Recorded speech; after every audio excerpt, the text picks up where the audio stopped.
কোকৰাঝাৰত যি আমাৰ বাথৌ মন্দিৰ আছে, এই বাথৌ মন্দিৰত ইয়াত পৰিচালনা কমিটিয়ে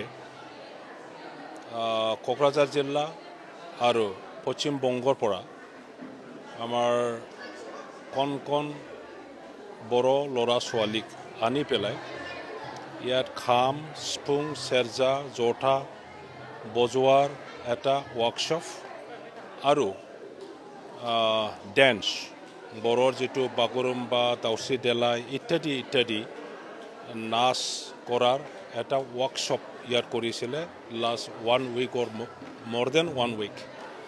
তো ইয়াত পাৰ্টিচিপেট কৰিছে 100জনতকৈ বেছি ল'ৰা ছোৱালীয়ে আৰু খুব ভালকৈ টিচাৰ্ছসকলে শিকাইছে আৰু এই এক সপ্তাহৰ বেছি যিটো ৱৰ্কশ্বপ হ'ল তাতে বহুত ল'ৰা ছোৱালীয়ে নাচিবলৈ শিকিছে, বজাবলৈ শিকিছে, স্পুং বজাবলৈ বেছিকটো শিকিব পাৰিছে, চেৰজা বজাবলৈ বেছিকটো শিকিব পাৰিছে।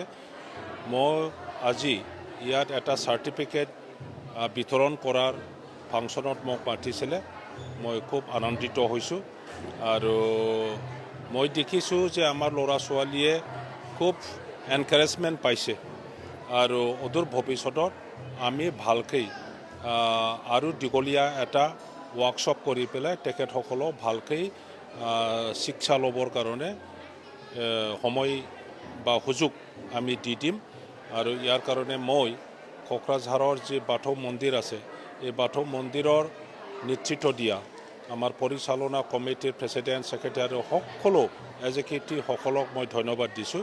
নিজৰ ভাষা, নিজৰ কলা সংস্কৃতি বজাই ৰাখিবৰ কাৰণে তেখেতসকলে ইমান কষ্ট কৰি পেলাই তেনেকুৱা ৱৰ্কশ্বপ কৰিছে।